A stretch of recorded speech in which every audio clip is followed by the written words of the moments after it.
Recap. A woman loses her phone while running in Central Park. A young man finds it and answers when she calls. Captivated by her voice, he arranges to return the phone and meets her. He falls deeply for her but hides that he is very wealthy. To be sure she loves him for who he is, he pretends to be a man losing everything and asks to stay in her home. Invited in by her kindness, he earns her trust. When he finally reveals his true life, she must decide whether love built on honesty can overcome his deception. Chapter 1. The Lost Call. I remember the sound of the wind through the oaks in Central Park that morning. She had been jogging along the reservoir, earbuds in, breath steady. When she slowed at a bench to stretch, her phone must have slipped from her pocket without her noticing. I found it on the path, screen locked, a wallpaper of a seaside sunset, and one missed call. Curious, I tapped the call log and saw her number. I could have turned it into a ranger, but when I saw the name, just her first name, I felt a strange pull. When the phone rang, a voice came through, breathless, asking if anyone had found it. Her voice stopped me cold. It was soft, warm, and alive in a way I didn't expect from a stranger's short phone call. We arranged to meet at a small cafe by the park later that day. She sounded grateful and a little amused. I told myself it was only a favor. But even then, as I tucked the phone into my jacket, I felt like I was holding a small, dangerous hope. Chapter 2. The Bench and the Smile. When she arrived at the cafe, she was all quiet energy, smiles that reached her eyes and a runner's posture that made it clear she took care of herself. Returning the phone was almost an excuse to speak to her. She introduced herself properly. Her voice in person was the same voice that had stirred something in me over the phone, but fuller, with a laugh that surprised me. We talked about small things, the park, her morning runs, my job, which I kept vague. She asked about my weekend plans. I said I had none. She was kind and curious without prying. Before we left, she accepted my offer for coffee and a walk. I told myself I would keep the right distance. I did not. Chapter 3. The Mask I Wore. Behind the pleasant chatter, something grew in me that I couldn't ignore.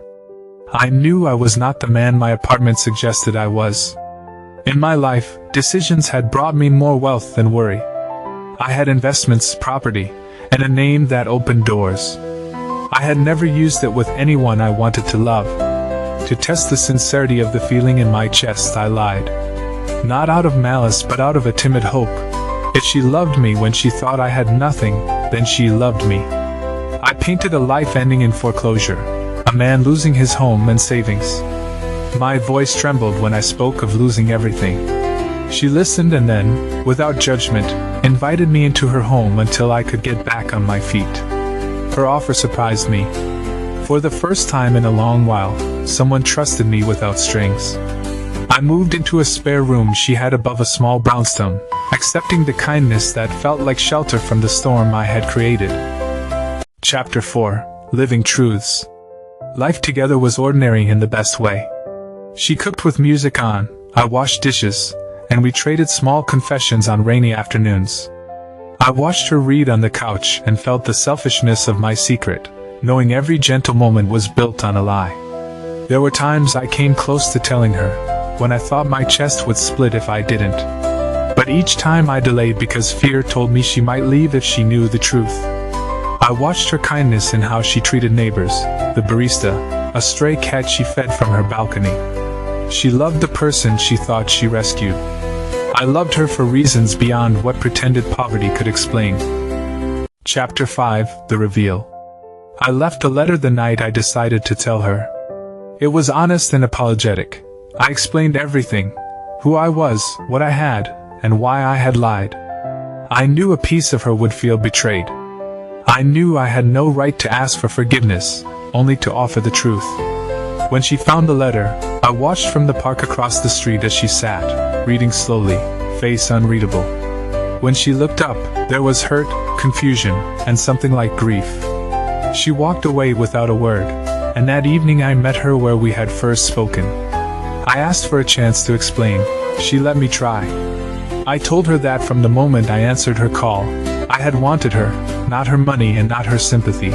her. I explained my test and how cowardice, not cruelty, had driven it.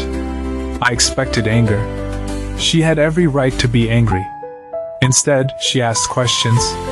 She wanted to know why I had been so scared of what might happen if she knew me whole. Chapter 6. Choosing each other. We walked for hours that night, talking like two people trying to balance truth and hope. She told me how my lie hurt her, that trust, once shaken, needs time to rebuild.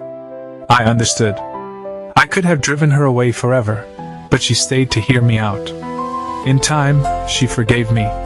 Not because I had money to fix things, but because when the truth came into the open, I showed the same honesty she deserved. I sold the idea of proof and instead offered actions, openness, patience, and a willingness to be vulnerable without theater. We rebuilt on honesty. The phone that started it all rested on a shelf in our apartment, a small reminder that chance had brought both risk and reward. Our life after that was not perfect, but it was real. She loved me for who I was when I stopped pretending not to have anything to hide. I loved her for being brave enough to stay and brave enough to choose me despite a foolish test. It was, in the end, the simplest and truest thing either of us had done. We chose each other. If you enjoyed this story, please subscribe to the channel, activate notifications, give the video a like, leave a comment with your thoughts, and share the video with friends who love a good romantic tale.